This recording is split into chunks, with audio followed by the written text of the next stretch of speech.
Good morning to all my students. आज हम आपको class fifth Hindi first chapter 17 विचित्र राजा नामक चैप्टर के बारे में बताएंगे। इस चैप्टर की रीडिंग करते समय मैंने जिन शब्दों को अंडरलाइन किया है उसे आप भी अंडरलाइन करेंगे। अनुज, विनय और राहुल अपने दादाजी से कहानी सुनाने की जिद करने लगे। शुरुआत में तो दादा जी ने कुछ आनाकानी की, किंतु बच्चों का हट देख कर वे कहानी सुनाने को राजी हो गए। उन्होंने कहानी शुरू की। बहुत समय पहले की बात है। एक राजा बहुत ही विचित्र था। वह अपने सभी काम उल्टे किया करता था। वह रात में जागता और दिन में सोता था। वह उधर चलता था जिधर उसकी पीठ होती थी। उसके राज के हाथी घोड़े भी उल्टे चला करते थे।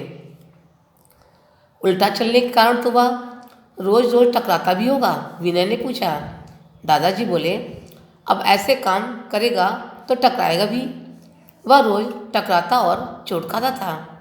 वह गर्मी में लिहाफ होता, ऊनी कपड़े पहनता और गर्म गर्म पानी से नहाता था। तुम्हें यह जानकर आश्चर्य होगा कि वह सर्दी में बारीक कपड़े पहनता और रात भर के रखे हुए ठंडे पानी से नहाता था। तब तो दादाजी लोग उस पर खूब हंसते होंगे, राहुल ने पूछा। दादाजी बोले, कोई भी उस पर हंसता नहीं था। राजा की तरह उसकी प्रजा भी ऐसे ही उल्टे काम करती थी। वह राजा पूरी तरह आलसी था। उसे आलसी लोग बहुत पसंद थे। उसकी बेटी जब बड़ी हुई तो उसने निश्चय किया कि मैं संसार के सबसे आलसी व्यक्ति के साथ अपनी लड़की की शादी करवाऊंगा। विनय बोला, दादाजी इसका मतलब तो यह हुआ कि वह राजा आलसी के साथ साथ मूर्ख भी था। हाँ बेटा, तुम बिल्कुल ठीक कहते हो। तुम जानते हो कि उस मूर्ख राजा के ने आगे क्या किया? दादाजी ने पूछा। नहीं, बताइए ना, बच्चों ने टोकते हुए आग्रह किया। दादाजी बोले, राजा ने सबसे आलसी वर ढूंढने के लिए चारों दिशाओं में दूतों को भेजा। इसके अलावा उसने 5वें आदमी को विशेष दूत बनाकर भेजा।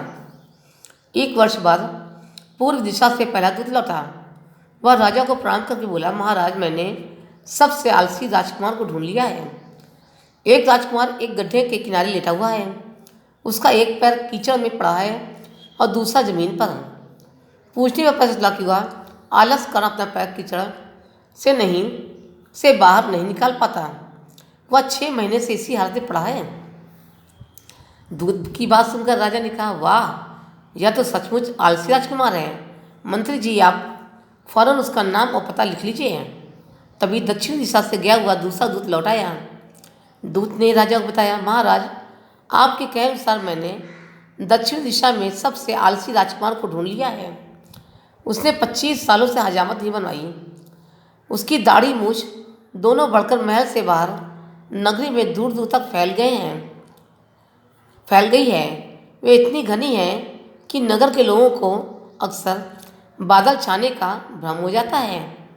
राजा ने पूछा, वह कभी अपनी दाढ़ी खुजलाता तो नहीं? दूत बोला, महाराज, वह कभी कभी अवश्य खुजलाता है, लेकिन इसके अलावा और वह कोई और काम नहीं करता। राजा बोला, इसका मतलब वह पूरी तरह आलसी नहीं है। नहीं, फिर भी उस राजकुमार का नाम और पता लिख लीजिए।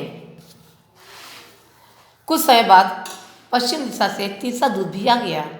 उसने राजा को प्रणाम कर कहा, महाराज, ऐसे आलसी को आपने कभी नहीं देखा होगा। वह 20 सालों से एक ही जगह बैठा हुआ है।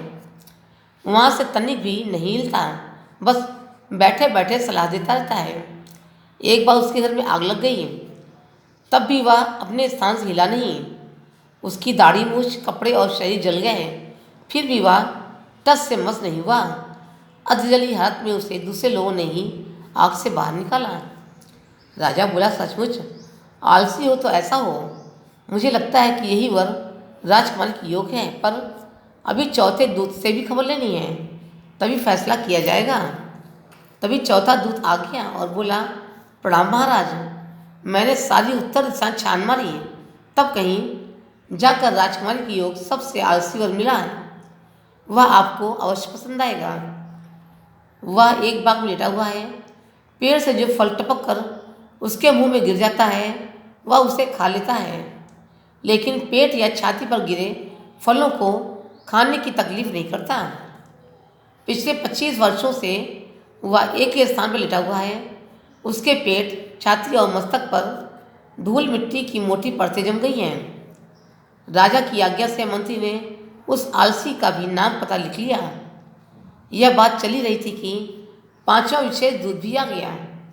उसने राजा को प्रणाम किया और खबर दी, महाराज, संसार में ऐसा आलसी मनुष्य तो कोई हो ही नहीं सकता। वह पिछले 50 वर्षों से एक ही स्थान पर लेटा हुआ है। उसने अपने कानों को रुई से बंद कर रखा है ताकि कुछ भी सुनाई न दे। वह अपनी आंखें इसलिए बंद रखता है ताकि उसे कुछ दिखाई न दे। कुछ लोग उसे जिंदा मानते हैं और कुछ मरा हुआ। 50 वर्षों तक हजामत न बनाने के कारण उसकी दाढ़ी में पक्षियों ने बहुत से घोंसले बना लिए हैं। उसे नहाए भी 60 साल हो गए हैं। राजा बोला, क्या कभी वह अपनी दाढ़ी या शरीर खुजलाता है? महाराज, आज तक किसी ने उसे ऐसा करते नहीं देखा। दूत बोला। इतना सुनते ही राजा ने फैसला सुनाया, तब तो यही व्यक्ति राजकुमारी के लिए उपयुक्त होगा। विवाह की तैयारी की जाए। यह सुनकर सभी बच्चे हंसने लगे। अर्जुन ने पूछा, दादाजी, क्या सचमुच राजकुमारी का विवाह उस बूढ़े से हो गया? हाँ, राजकुमारी के मूर्ख पिता की मूर्खता का इससे बढ़कर और क्या प्रमाण हो सकता है? बच्चों, मूर्ख लोगों की इसी तरह हंसी उड़ती है और हानि भी होती है। हमें सदा बुद्धि से काम लेना चाहिए। प्रत्येक काम सोच विचार कर करना चाहिए। आलस तो आदमी का सबसे विकट शत्रु है। उसे त्यागना ही अच्छा है। दादाजी ने बताया। कहानी समाप्त होते होते बच्चे ऊँगने लगे और अपने अपने कमरे में चले गए। अब विचित्र राजा नामक कहानी को मैं आपको अपने शब्दों में समझाती हूँ। अनुज, विनय और राहुल की जिद पर उनके दादाजी उन्हें एक विचित्र राजा की कहानी सुनाते हैं। बहुत पहले एक राजा था। वह हर काम उल्टे किया करता था। वह अपनी पीठ की ओर चलता था। उसके राज के हाथी घोड़े भी उल्टा चला करते थे। उल्टा चलने के कारण से वह रोज किसी न किसी से टकराता था और उसे चोट भी लगती थी। वह गर्मियों में ऊनी कपड़े पहनता और सर्दी में बारीक महीन कपड़े पहनता और रात पर रखे हुए ठंडे पानी से स्नान करता। अब राहुल ने पूछा कि दादाजी, तब तो लोग उस पर खूब हंसते होंगे। इस पर दादाजी ने बताया कि नहीं, क्योंकि उसकी प्रजा भी उल्टे काम करती थी। उसे आलसी लोग पसंद थे। इसलिए उसने निश्चय किया कि संसार के सबसे आलसी व्यक्ति से अपनी बेटी की शादी करवाऊंगा। इस प्रकार वह आलसी के साथ साथ मूर्ख भी था। अपनी बेटी की शादी के लिए उसने चारों दिशाओं में दूत को भेजा। इसके अलावा उसने 5वें आदमी को एक विशेष दूत बनाकर वर खोजने के लिए भेजा। 1 वर्ष बाद पूर्व दिशा से पहला दूत लौटा। उसने राजा को प्रणाम करके बताया कि एक राजकुमार एक गड्ढे के किनारे लेटा हुआ है। उसका एक पैर कीचड़ में है और दूसरा पैर जमीन पर। आलस के कारण वह अपने पैर कीचड़ से बाहर नहीं निकाल पाता। वह 6 महीने से इसी हालत में पड़ा है। इसे सुनकर राजा ने फौरन अपने मंत्री से उसका नाम और पता लिखने को कहा। तभी दक्षिण दिशा में गया हुआ दूसरा दूत आया। उसने भी राजा को प्रणाम कर कहा कि एक आलसी राजकुमार ने 25 सालों से हजामत नहीं बनवाई। उसकी दाढ़ी मूछें बढ़कर नगरों में फैल गई हैं। उसे देखकर अक्सर लोगों को बादल छाने का भ्रम हो जाता है। राजा ने पूछा कि वह कभी खुजलाता तो नहीं है? इस पर मंत्री ने बताया, वह कभी कभी खुजलाता है। राजा ने कहा कि वह पूरी तरह आलसी नहीं है। कुछ समय पश्चात तीसरा दूत आता है। आते उसने राजा को प्रणाम करके कहा कि महाराज, एक आदमी 20 सालों से एक ही जगह बैठा हुआ है। घर में आग लगने पर उसकी दाढ़ी, मूछ, कपड़े और शरीर जल गए, लेकिन वह अपने स्थान से हिला नहीं। दूसरे लोगों ने उसे अधजली हाथ में आग से बाहर निकाला। इसे सुनकर राजा खुश हो गया। तभी चौथा दूत आ गया। उसने राजा को प्रणाम करके बताया कि एक आदमी बाघ भी लेटा हुआ है। पेड़ से जो फल टपक कर उसके मुंह में गिर जाता है उससे खा लेता है। पेट और सीने पर गिरे फलों को खाने की तकलीफ नहीं करता। अंत में पांचवा विशेष दूत आगे भी आ गया। राजा को प्रणाम कर उसने बताया कि महाराज, ऐसा आलसी मनुष्य हो ही नहीं सकता। वह 25 वर्षों से एक ही स्थान पर लेटा हुआ है। कान और आंख को इसलिए बंद रखता है ताकि उसे कुछ सुनाई व दिखाई न दे। 50 वर्षों से दाढ़ी न बनवाने के कारण उसकी दाढ़ी में बहुत से पक्षियों ने घोंसले बना रखे हैं। राजा ने पूछा, क्या वह अपनी दाढ़ी व शरीर को खुजलाता भी है? इस पर दूत ने कहा कि उसे ऐसा करते हुए किसी ने नहीं देखा है। इतना सुनते ही राजा ने कहा, तब तो यही व्यक्ति राजकुमारी के लिए उपयुक्त वर होगा। उसके विवाह की तैयारी की जाए। इतना सुनते ही सभी बच्चे हंसने लगे। अर्जुन ने पूछा कि दादाजी, क्या सचमुच राजकुमारी का विवाह उस बूढ़े से हो गया? हाँ, मूर्ख पिता की मूर्खता का इससे बढ़कर और क्या प्रमाण हो सकता है? बच्चों, मूर्खों की सभी हंसी उड़ाते हैं। हमें हमेशा बुद्धि से सोच विचार कर काम कर लेना चाहिए। आलस मनुष्य का सबसे बड़ा शत्रु है, उसे त्याग देना चाहिए। कहानी खत्म होते ही सभी बच्चे अपने अपने कमरे में चले गए।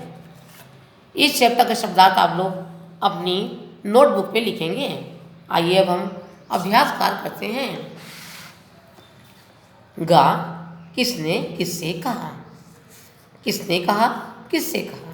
पहला, तब तो लोग उस पर खूब हंसते होंगे। यह राहुल ने दादाजी से कहा।